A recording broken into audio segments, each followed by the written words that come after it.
I think that I enjoy what sweet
Yay! Hello, and welcome to Thank You Five, a weekly show hosted by Straw Theater Company, where we bring theater artists from around the globe into a conversation about live theater in a digital world with a spirit of gratitude and innovation. My name is Jannard Washington. I am your host tonight. I'm a Straw Dog Theater Ensemble member as well as a Bramble Theater Ensemble member. I'm an actor here in Chicago, primarily. I will hopefully soon dip my toe in directing, but we're just gonna wait on that for a few Mhm. seconds. Um, Currently, I am in Lifeline Theater's production of Cat's Cradle that is running until October 22nd. Come see it if you are a Vonnegut fan or love dark comedy and ridiculousness at the end of the world. Bilal, who are you? I am Bilal Dardai. I am a playwright and performance artist. I am an ensemble member at Lifeline, and I am looking forward to seeing Cat's Cradle. I have not had a chance yet, but I remember reading the script a while ago. And besides theater work, which I've done a little bit less of recently, I've been doing a lot of work in audio fiction for the past few years. Uh, Awesome. do I pass it over, or do you do that? Yeah, Okay, Elizabeth. Hi, I am Ellyzabeth Adler, and I am the executive director and founder for Chicago Danztheatre Ensemble. And we are 22 years old now. Founded the company when I was whopping 26 years old without a clue of what I was doing, but somehow we're surviving. We are a multidisciplinary performing arts ensemble. And we like to say that we build community through the arts, one voice, one story, one person at a time. We both do it on stage, but also we work with 3,000 kids at least a year in Chicago public schools. nice. Oh, and we kind of for a lot of different reasons right now, we put our fall season on hold until the springtime, in which this whole year we're going to the question about what builds community, and we're going to be devising a show that will go up in March, untitled yet, so is not going to be a surprise. But then in May we're going to be doing Panther in the Sky, which is a new play by Lonnie Montreal that we're co-producing with Circa Pating, and it's all about mothers who have lost their children to gun violence, and Mhm. tackling gun violence is something that we're going to be doing for the next 2 years. Awesome. Oh, and Melissa, I'll pass it over to Melissa. Hello, my name is Melissa Schmitz. I am a theater artist and arts administrator. I currently am the chief marketing strategist for Bramble Theater, and I've done marketing consulting or been a marketing manager for a number of theater companies in Chicago. And I also am currently the host of 101 Stage Adaptations, which is a podcast I started last year. I'll pass it awesome. over to Derek. Hello, my name is Derek Van Barum. I am a director and choreographer here in Chicago. I'm the producing artistic director at Cook Candy Productions. We currently have the Chicago premiere of American Psycho running, the musicale. And yeah, I don't know if it's necessarily relevant to our chat tonight, but by day, I am also on the marketing team at Steppenwolf. I'm the digital communication and content manager, so like social media and all that good stuff. Thank you, and thank you all for being here. One of the things that we typically ask first with every single episode is what is theater? Um, I guess I can start us off. I try to have something different every week. And right now, I'm going to sort of narrow it down. And obviously, you can answer it in any way you like. But I will say, as an actor, it is a way for me to sort of get a better understanding of people that are not like myself.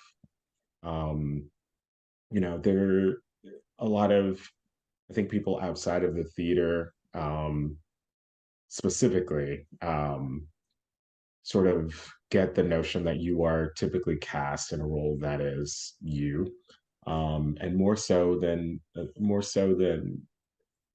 film, I would say that typically is not the case.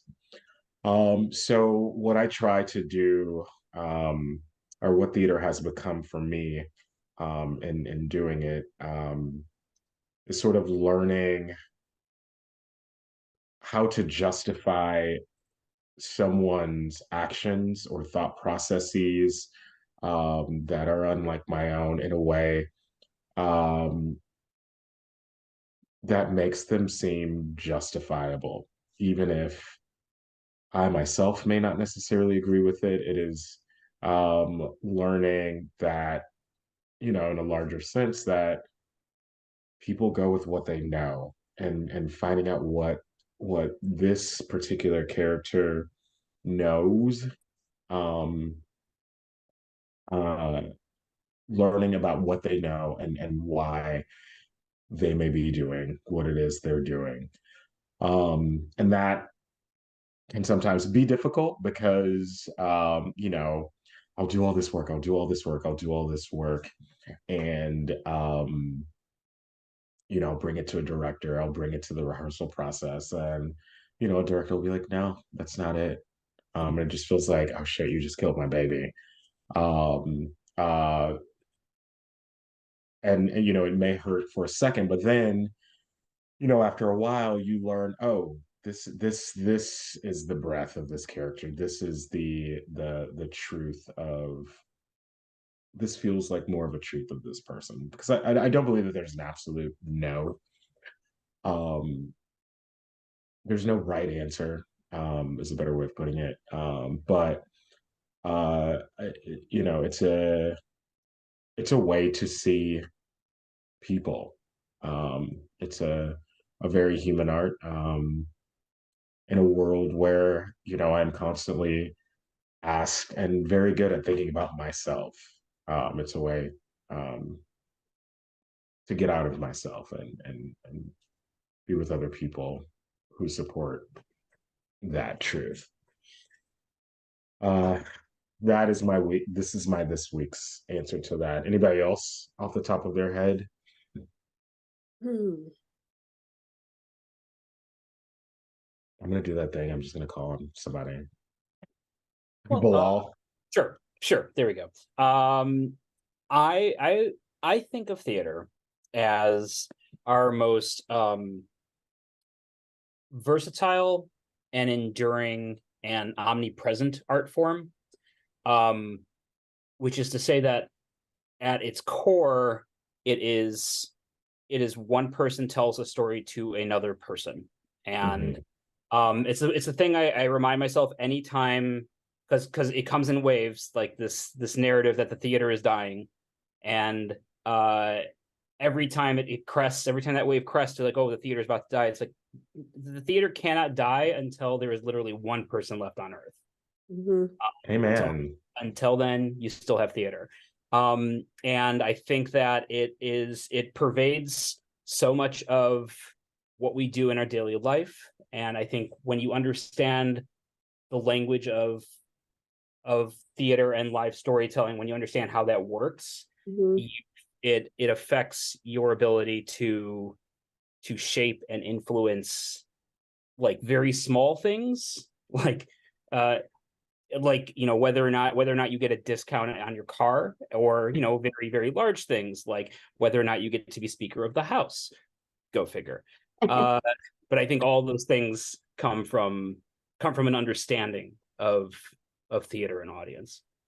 And yeah, I'll stop there. I was thinking about this question when I was folding laundry, which is such a mundane task that we all have to do. And I think theater is life. It is watching somebody on in theater folding laundry, but then epiphanating about I don't know, socks not matching or something, right? Because that's the beauty of art. And I think that theater doesn't have to be in a building You know, I think theater, I mean, I just saw the beautiful Little Amal. I don't know if you all know about that. And that was theater, right? Music is theater. And I that I get to run our arts ed program and teach. And I talk to kids that, you know, dance used to take place around a fire pit, and people dance to tell stories. They dance to welcome people to their community. And I think that when we go to this question of, you know, is theater dying? I think you're absolutely right. Until there's nobody left on earth, it's still alive. It has to keep evolving. And I think theater is a place where we can learn about other people and empathize. I've seen so much in the work that I've done, which is very documentary style. And we've taken stories, for instance, a story of a veteran who killed himself, and he lay down on the American flag and he killed himself. And, you know, we've had the opportunity to perform that in front of veterans or other people who have lost people that they love to suicide. And this is only a 20-minute piece, but then that work allowed other people to have language to describe how they were feeling. And I think that's the beauty of art and the beauty of theater.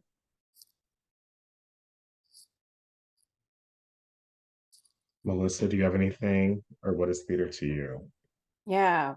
When you asked this question, the first thing that popped into my head was being a sophomore in undergrad, answering this question, and the four elements of theater: actor, audience, space, and idea.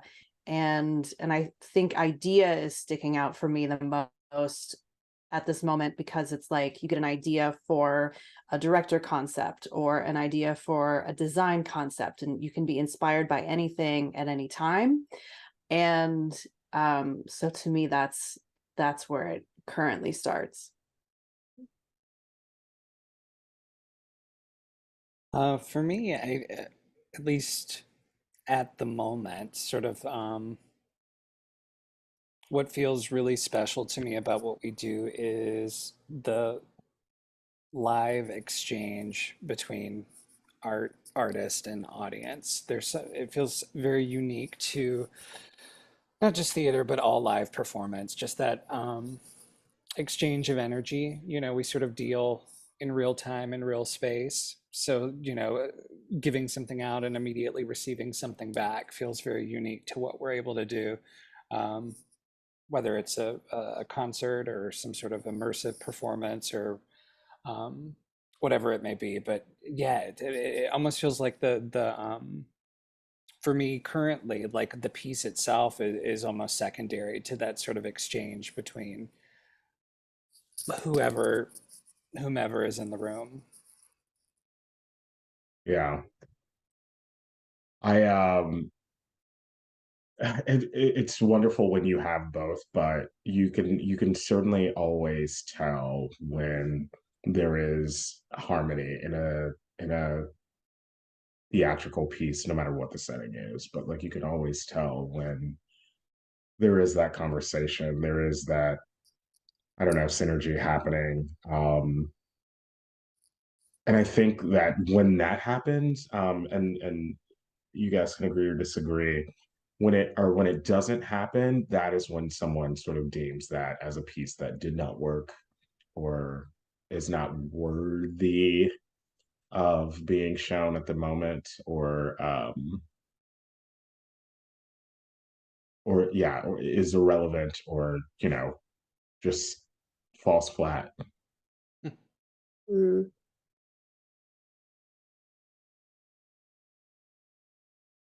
Like, yeah, there's something about the flow, like that happens between the art and the audience, and like when you say synergy, do you mean like the people performing it and the people receiving it, like that it's all sort of like jiving? Oh, I mean, yes, I think that personally, I think that it's important for theater kind of like a church, or what ideally a government should be doing, should be speaking to something that is happening at the time to its community. And if an audience does not feel that you are communicating your idea, as Melissa pointed out, to me, or it is not for me, and that doesn't necessarily mean like, um, we are talking about, um, you know, uh, McCarthy being ousted right now or something like that. It can hopefully it is of the time and of elements of humanity that somewhat universal, or um sorry, my brain is leaving me. Hopefully hopefully the theatrical piece is aware of its audience, and a lack of awareness of that, and that also can mean that we are challenging the audience that we are aware of. It is not necessarily stroking a cat, or uplifting a group of egos. It is very aware of its audience, of its body, and is either arousing something, challenging that audience, or entertaining them in some kind of way, that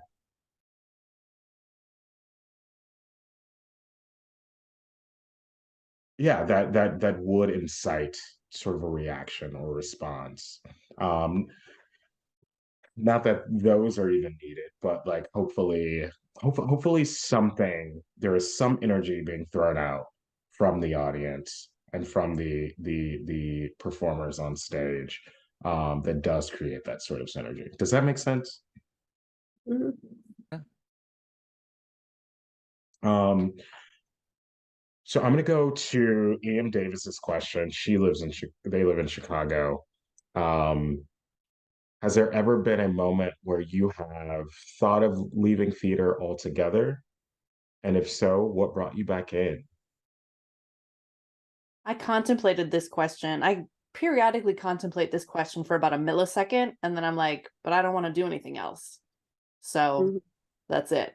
That's the answer. Like, there's nothing, like anything else just completely bores me. I'm like, I don't want to do that. I don't want to do that. I don't want to do that. So theater it is. And I'm going to keep doing it because eventually something will work out, right? Like, we're coming out of this pandemic, and some places are doing better than others in terms of their programming and keeping their funding going to keep their company alive. But I'm not going to give up. Is there like a specific thing that like led you to that question? Like, why am I? I think just general existential crises. Yeah, that'll do it. That'll definitely do it. I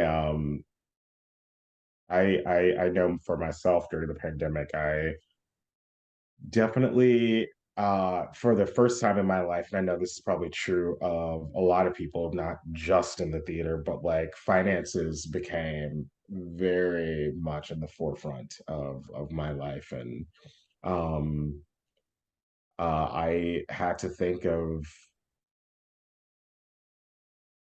is what I'm doing right now sustainable? Will that get me through um a catastrophe like this, or whatever is to come? Because the pandemic made every inch of life just look very bleak. um from time, there were certainly blessings that came out of that too, but like, um a financial life which so few artists in the theater can make doing theater alone. I think that brought me to the question of, are you willing to stay? Are you willing to continue to struggle in this? Do you love it that much, that you aren't able to take a trip outside of the country every 2 months that you have to figure out outside of your survival job, like what retirement's going to look like, and insurance. And um ultimately, like you, Melissa, the answer came back to yes, at the very least, not yet. But um I it's something divine, I guess. Like, I did not ask to do this.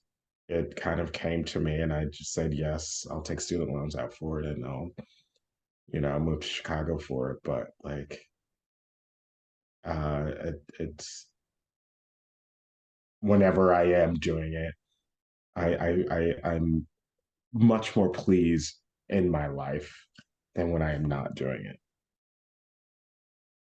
Mhm. Yeah, I totally agree with all of you on this. I always quote the line from Chorus Line that Cassie says that I don't know what else to do, or what else to do but point my toes and dance. And clearly I know a few more things than just how to dance, Yeah. but I've, I started training as a dancer. I was saying off the air before we got on, at the age of 8. And I am 48 now. It's 40 years. And during the pandemic, I planned to have a baby, and she was planned to come February 26th. And that was 2 weeks before the whole world shut down. And I knew that I was not going to be on stage for a bit, but I also knew that I was going to be producing and doing all this work. And so when we were still for almost 2 years, but that's the first time I ever did that since I was 15, or wasn't producing, wasn't directing, wasn't performing or anything. And that stillness was really difficult and challenging. And, with Chicago Danztheatre Ensemble, because we also have this whole arts ed program, and then the performance side as well, there's so many times over the last like 22 years, I feel like giving up. Especially if a grant doesn't come through, or maybe Mhm. you're working with some really challenging people on a show. And you're like, why am I doing this? Right. And it becomes an existential question. But then I don't know, like there's just something inside of me that needs to keep doing this, because if I'm not creating art, then I don't know what else I would do in my life. Right. And then I start thinking to myself about all the audience members and all the artists, and it's the ripple effect of all the different people that we've worked with, and then I think about all the kids that we've worked with. And so now I think some of my greatest joys are, I have students who, when we first started the company now, that are like Isabella Andres, in case she's listening, is an amazing pianist and visual artist. And I remember when she was in first grade drawing, and she was like, she was going to be an artist someday, because I just saw that potential in her, and these are the things that keep me going. And then I go sometimes to Costco and everybody's happy, and then I feel like, oh, maybe I should quit and work at Costco. But then at the end of the day, there's something beautiful about creating art that I just need to keep doing.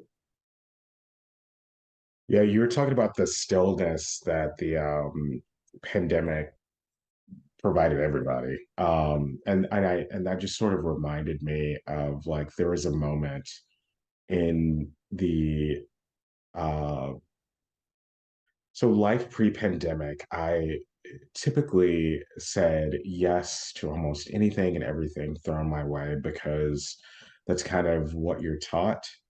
And I definitely think that there's value, especially if you're starting off either in the craft or in a new city where people don't know you. Um, but I've been in Chicago for a little over 10 years, and saying yes to everything, um, I think, uh, can lead, or led me to, going to a rehearsal where I'm like, oh, like, why am I in this? Like, blah, blah, blah, blah. So the stillness that the pandemic provided me, into being a little more specific about what I say yes to, and to really think about what kind of projects that I want to sign myself on to, and that I want to dedicate those very long freaking hours um, of rehearsal time. And, a lot of times, if you do a show, that also means sitting and talking to your friends or audience members about like what the show is about. Like, those are hours you're logging in. And I think that typically if there is a show that I am passionate about, and that is, I think, speaking to an audience, then it feels good. It feels right. Um, I think I also learned the power of no, sort of helped me realize that it is that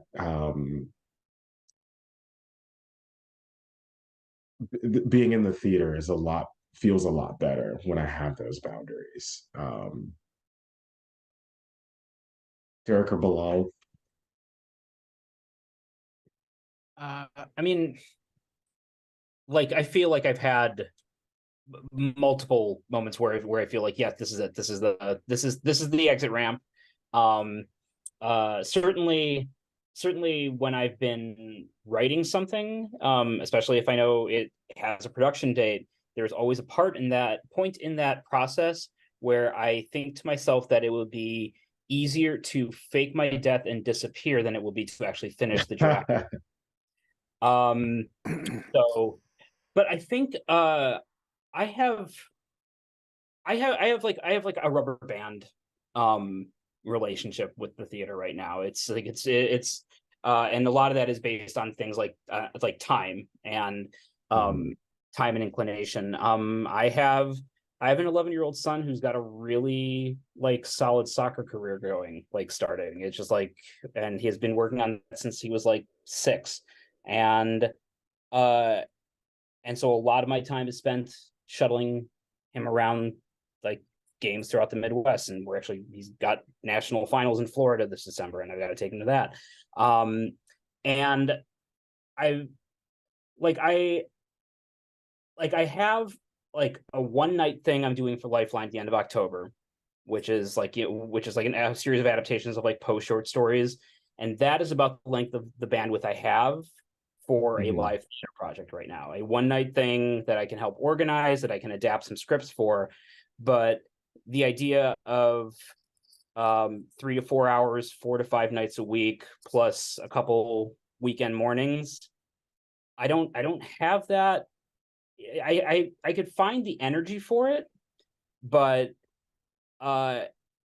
frankly, at this point, for as much as I love those processes, they do not currently currently overpower the joy I get watching my kid play soccer. So yeah.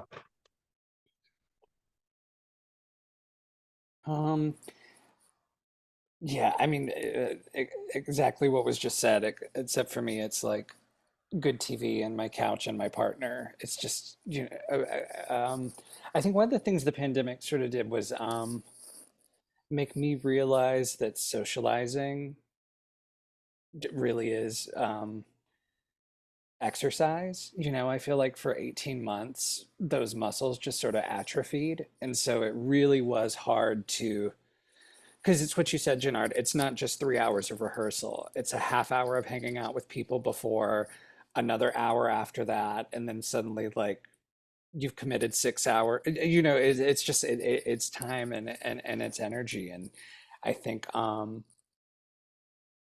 that's precious. I mean, I mentioned it earlier, but like we deal in real space and time, and sometimes like regardless of whatever the stipend is or however far the commute is, it really does come down to those hours in the day. And if I'm passionate enough about something to want to spend that. Yeah, and Bilal and Elizabeth, you have kids, like, you know, it's things like that, being in a committed relationship, seeing my family isn't in Chicago, making time for them, and friends that may not be in theater. It's all with the amount of time that we put into a project. Um, um, it's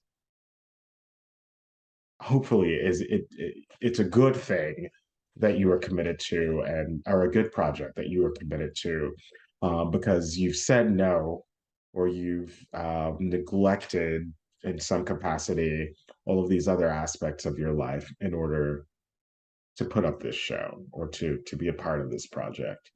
um so Aja Singletary, a Chicago actress and director, Lovely asks, Diary.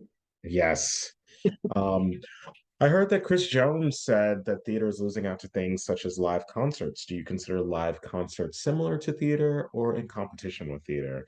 And if you're watching and you don't know who Chris Jones is, he's a Chicago-based theater critic who also um, does some critiquing of shows in New York, and some regional shows.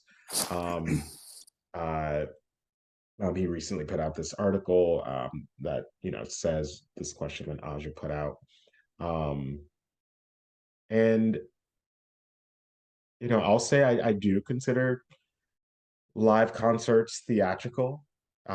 Whether you're like being flung on a slingshot at a Pink concert, or if you're just sitting down next to a piano at an Adele one, like there is some theatrical aspects to a concert, especially when you're you know um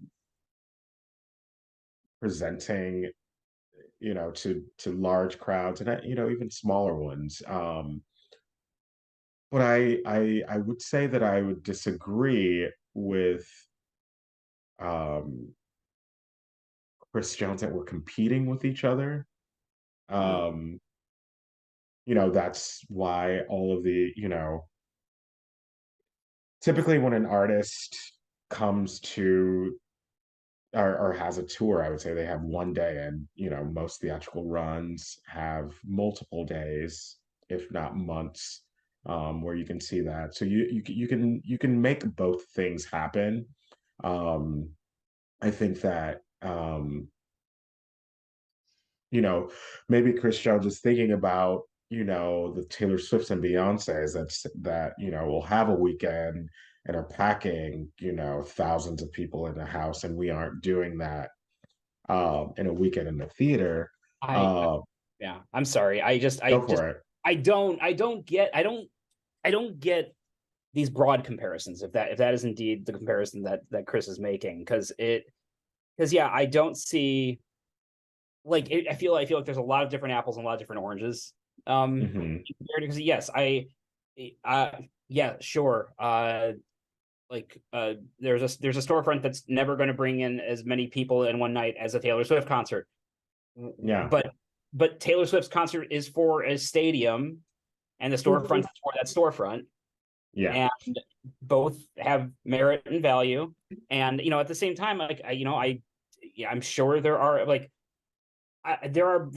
Broadway shows that are going to clear like hundreds upon hundreds upon hundreds of seats, and you're not going to get that necessarily with an evening with Rhiannon Giddens, although you should, because Rhiannon Giddens is in Well, I think Yeah. Go. It's you, Derek. it's me. Um, I mean, I get this comparison. Like what are the things we have in common, right? Like it's a live experience. We're agreeing to spend time somewhere with other people and take in something together. Um, and I do think I mean, that I say this as if I'm not a statistician, but I mean, I do think numbers support that regardless of ticket price, regardless of size of stadium, like the live music industry right now is doing a lot better than the live theater industry. Um, and I mean, I have seen many more concerts in the last year than I have theater shows, like plays, musicals, and part of that is just what I have craved as a human. And I think that's okay. You know, like a musician I really like is coming into Chicago. I know that I'm gonna be of a similar mindset to all the people that I'm chilling with for those 2 hours. I know that I'm gonna know a lot of the words. I'm gonna hear some things I'm familiar with. I know it's gonna be loud. It's gonna be visceral. It's gonna be like in my face. It's not gonna try to make me, I don't know, do any certain sort of something. I don't know. It just I do think the comparison is valid, and there are things we could, if we chose to, learn from it. But I think you are speaking to a fundamental difference between most concerts and between like most concerts and most theater, which is that you go to this concert and you are all vibing in an often in a vocal way. Like you are communing with the people around you in a way that, especially after, years of lockdown, like the catharsis of that is important. Most theater, it's still sit down, be quiet, and enjoy the show. And, and that, Do you yeah, like that? yeah, it's like, I mean, there's like if you go to a musical, at least you have that moment of like the song has ended and we all clap. That is the communal moment we have, but that is the same thing you get in a concert. Right. Well, I've noticed I forget her name. Elizabeth, you may know it offhand. The new artistic director at Hubbard Street.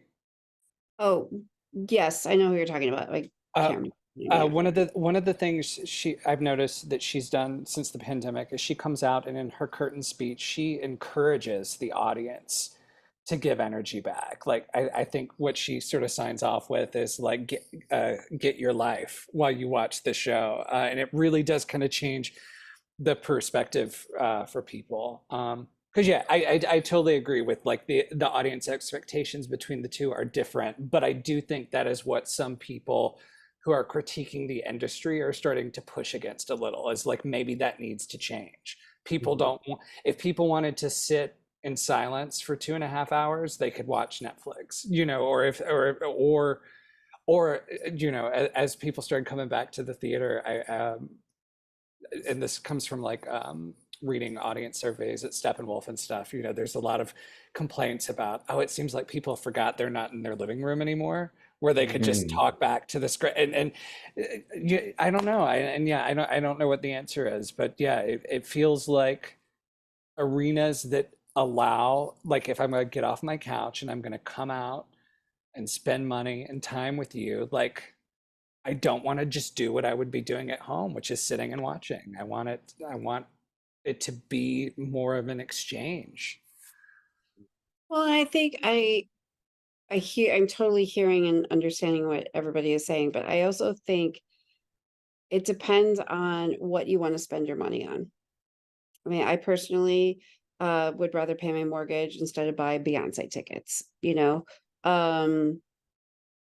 as much as I would love to have gone to see her, right? But I also really love the visceral feeling of more intimate spaces, right? Whether it's seeing a dance performance at a dance studio or an art gallery. And I think that's maybe what has to change, and inviting people. And I always feel too that sometimes I feel that what we as artists and people who produce art and these events have to also is not make them so hoity-toity all the time, right? So that you feel it's okay for you to get up and have a conversation, right? Or like after the show, mind you. We don't want any Beetlejuice incidences. No. Right. But like at our space, we have renovated the auditorium at Ebenezer Lutheran Church, right? And it's a 40,000 square foot space, and every show is a little bit different, right? But one of the things that we always do is we always have an art gallery up so that people can come before the show or stay after and have this community experience so they can talk about things, right? They don't necessarily have to leave the space. I also have always, even prior to the pandemic, am a fan of shorter shows because I think it keeps people's attention spans, And I think we have to evolve as artists, right? And maybe not every show is set in, the auditorium. Maybe we take it outside. Maybe we have to think about how to change things up, I guess is what I'm trying to say. One of the things that I believe this just came out yesterday or sometime this week, but the SMU data arts article that also the Tribune talked about, and the city talked about, that why, and I think it's really important to say that there is a big difference between what is more happening in the institutional theater spaces, versus the storefronts, versus a playwright collective getting together, right? I think that we need to talk about the differences of all, and also understand that they can all exist without competition. Yes. I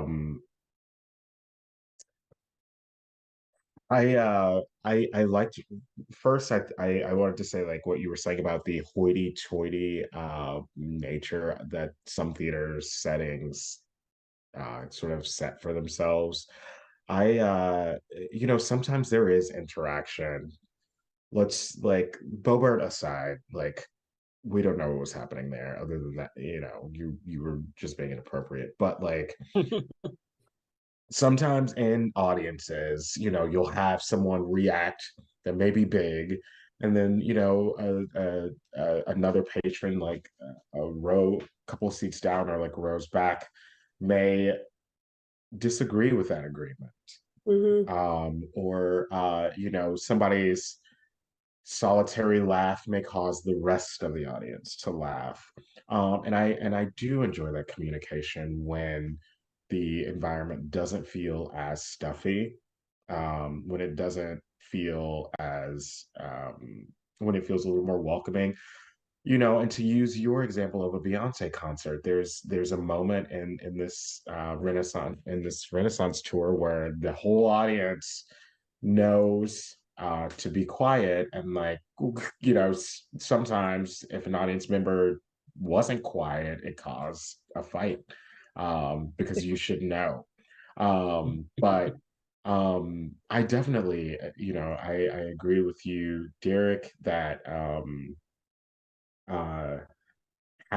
being allowed to basically enjoy what I'm saying or disagree with what I'm saying, that is one of the purposes, I think, of a theater, that is allowed a little bit more in a concert, probably because a concert is, or because a venue for a concert is 3 or 4 times as big. But um uh I think the main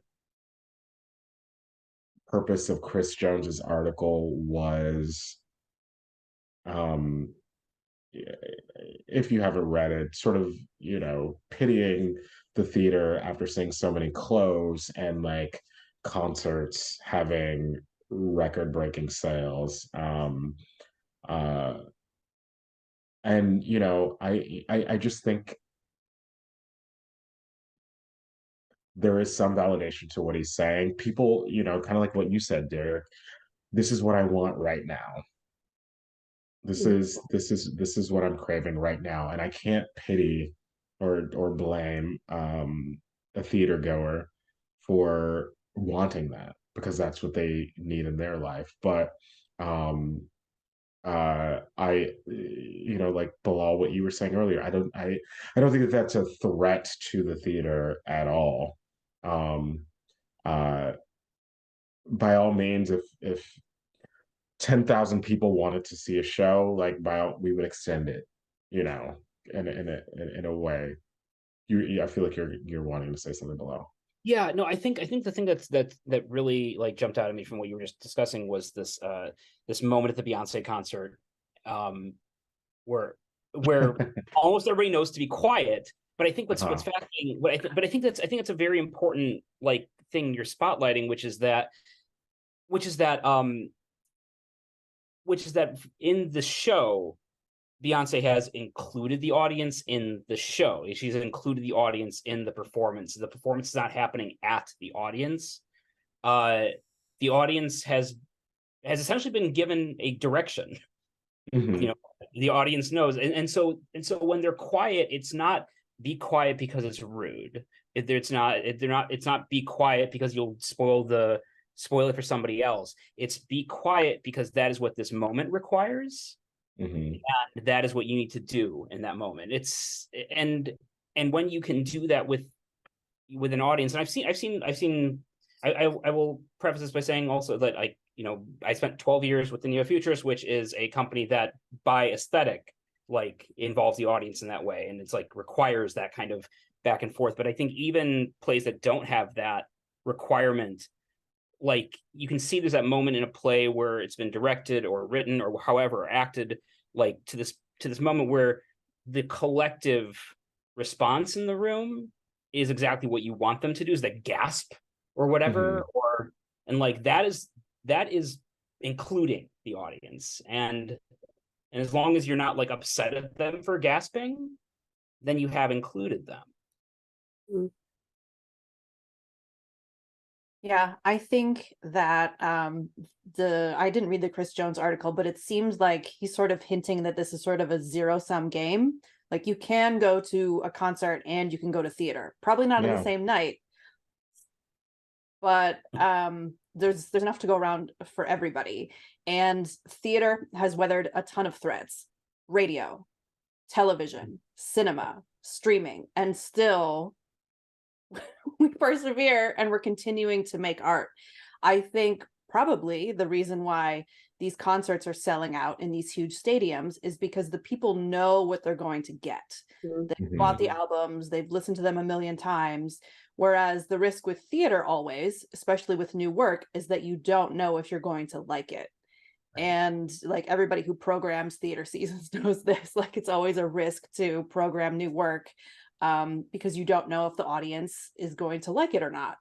And I think that it's unfair to pit these two things together, especially because how many plays can you go see for the cost of a Taylor Swift or a Beyonce ticket? Quite a bit. So I don't think it's a fair comparison as a blanket statement, because there's plenty of things to pick apart from that. Yeah.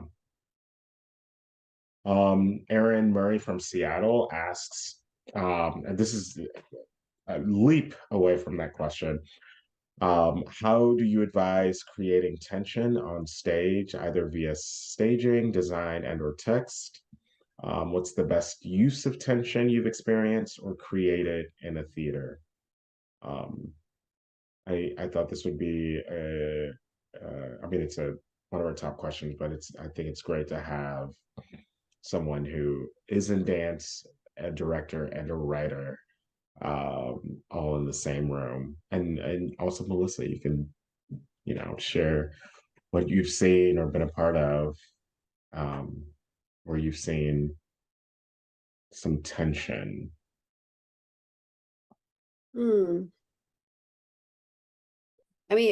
From the physical theater side and dance side, I love a good lift. I personally love being lifted. I love being able to fall into people and people going, oh my God, and they caught her, because we've practiced it 1,000 times. I think physicality on stage is amazing. Even just tension looks at each other, and then being able to find stillness and then all of a sudden turn it into fast movement. That's a very very good technique. And I think a very simple thing I've played around with in a couple of different shows is, what does holding somebody's hand do? There's so many different ways to touch somebody. Yeah. Right. There's so many different ways to touch somebody's hand like this. You can, is it fast or sorry, get the camera. You can do it fast, or then it's the hand can go like this. And then what does all of that play and mean? I'm a body person, so I think that's my favorite way of creating tension. Elizabeth, to build off that a little, when I do movement work, something I remind performers is that every touch has three moments. There's the moment before, the moment of, and the moment after. And all three of those are allowed to be their own beats, you know, and eye contact during each of those does something. Yeah, I mean, touch is like phenomenal. It's like one of the best tools we have as storytellers, I think. Um, for me, just to be like sort of a technical answer to this question, Jannard, it's always a reminder for me that energy um, is expendable. So in trying to create tension on stage, I try to ask performers to alleviate anything superfluous. Don't Mhm. add ums, don't add sound. Every sound is releasing tension. Same thing with physical movement. You know, I think earlier tonight we were talking about stillness. Anything that interrupts that deflects the energy a little or like lets a little bit of the air out. So for me, tension starts with complete stillness, economy of movement, and economy of sound, and every release of that, be it audible breath, sound, movement toward or away from each other, is intentionally playing with the shape of that tension. So almost like thinking of starting from a moment of like stillness and connection, and what can we afford to waste or expend. Mhm. Yeah, I can tell you when I was in grad school, that's when I first got to see Pina Bausch's work. Mm. I can just say everything Pina Bausch is filled with tension, especially her piece Cafe Mueller, which is the first piece I ever saw.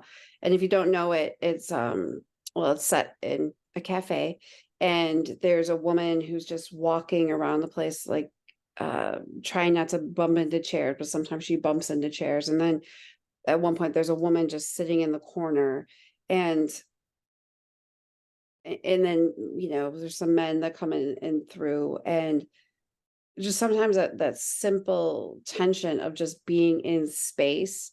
Anne Bogart always says that if you have architecture, you should use the architecture, right? Because Mhm. otherwise, why is it there? And that's something I think a lot about. And there was a performance group here in Chicago called Goat Island. Yeah, um, Matthew Hickson, very and great. Lynn, yeah, and I, Brian Sainer, a lot of the people that came out of the Art Institute.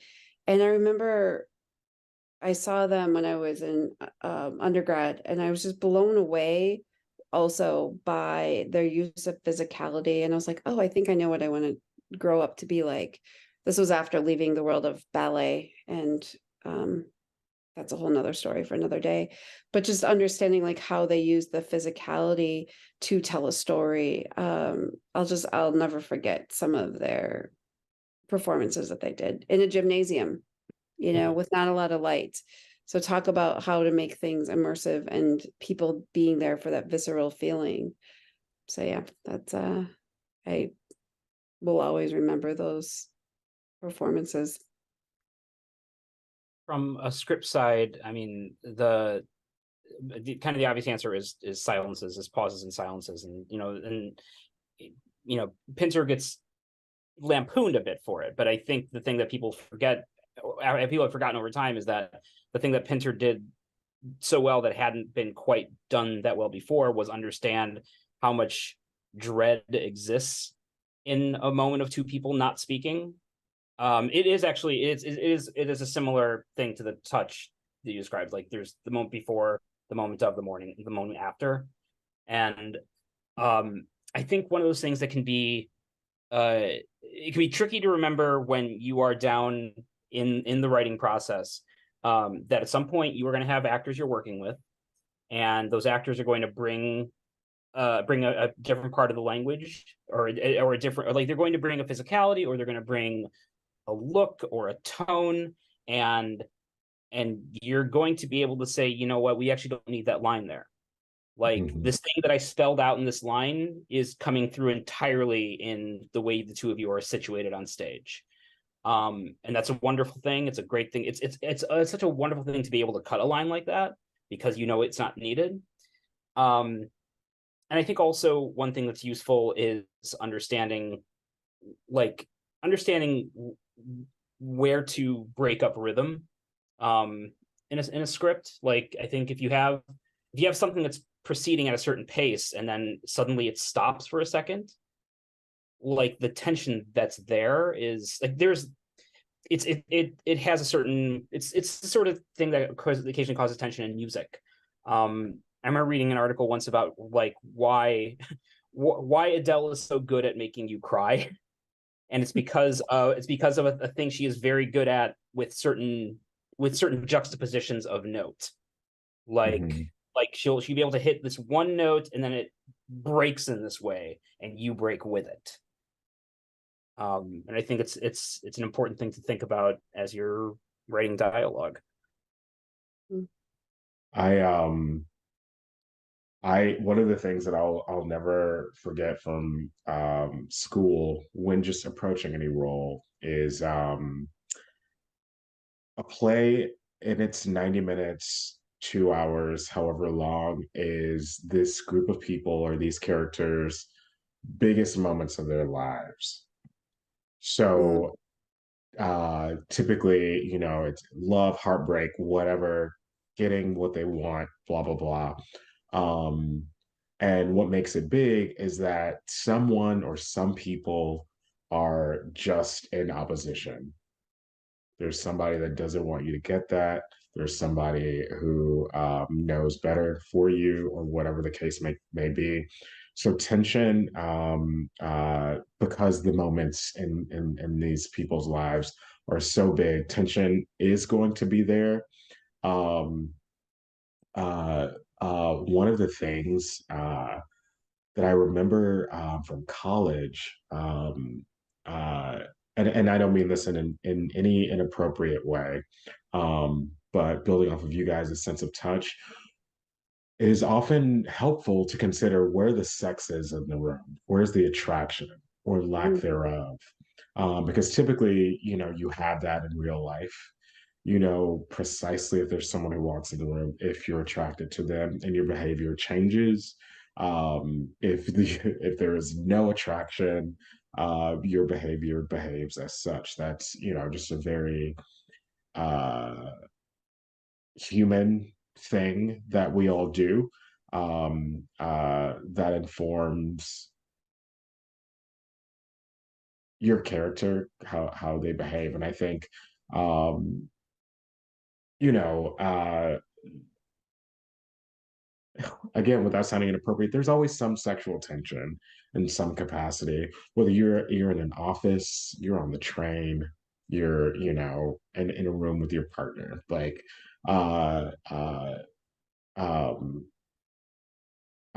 or that lack of sexual tension, that void, again, informs how you believe. So I think being, you know, to answer Aaron's question, being aware of like what it is I want and like who is stopping that, and also, you know, just arousal, like where does that live, can bring some tension to the body. And really quickly, just breath, obviously that informs some tension. I was going to say breath as well, like starting with the breath, and then what are the eyes doing? Are you looking at somebody in a certain way? Are you not looking at somebody a certain way? And that can create different types of tension.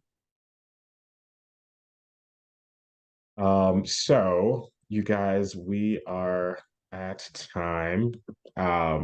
Right before I say give my thank yous, I want you guys to think of a book, a play, or a TV show, and since it's October, a horror movie, that you'd like to recommend for our listeners at large.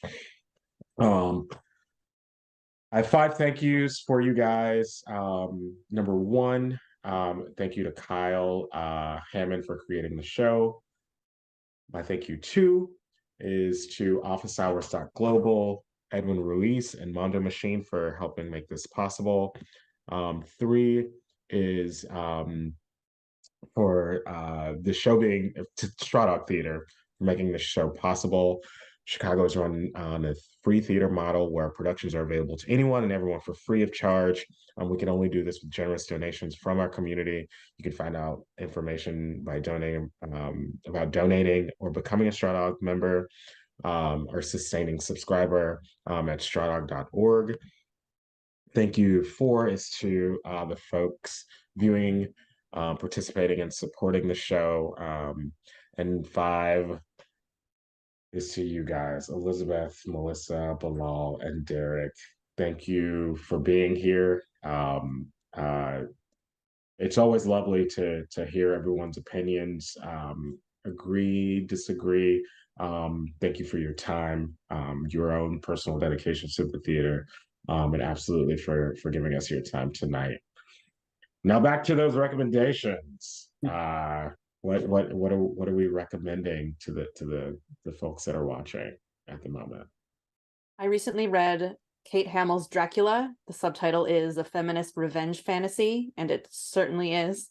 So I recommend that. It's really fun. It's true to the original novel in specific ways, and then subverts the novel in other ways. And then also we'll plug my podcast, 101 Stage Adaptations. I have some spooky plays featured during the month of October, starting tomorrow with Jeffrey Hatcher's Dr. Jekyll and Mr. Hyde.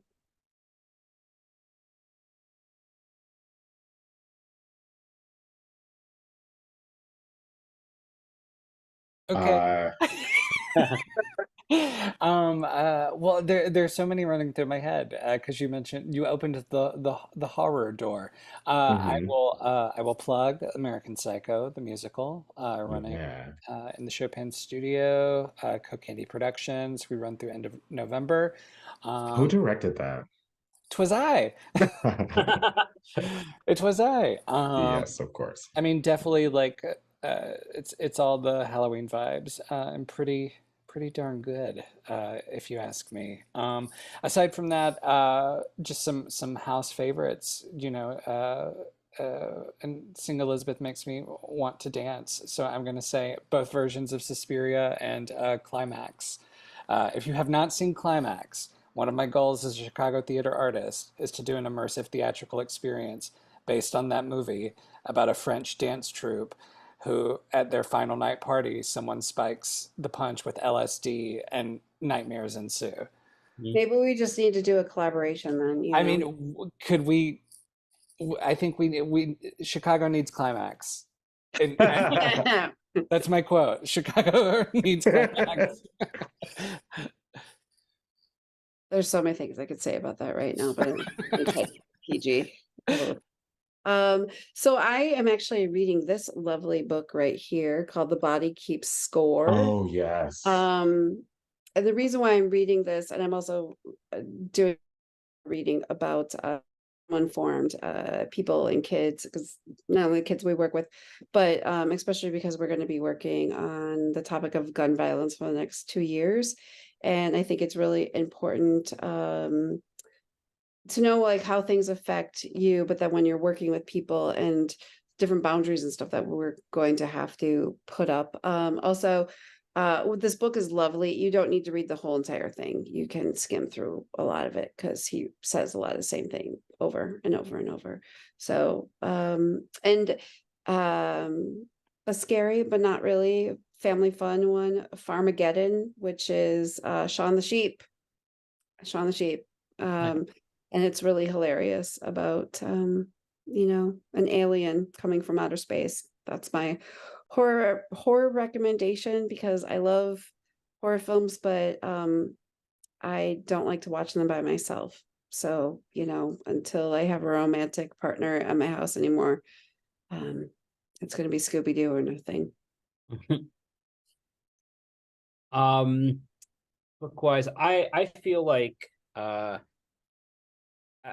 I'm gonna recommend Mikkel Mar's collection of 6 plays, which is I believe just called 6 Plays by Mikkel Mar.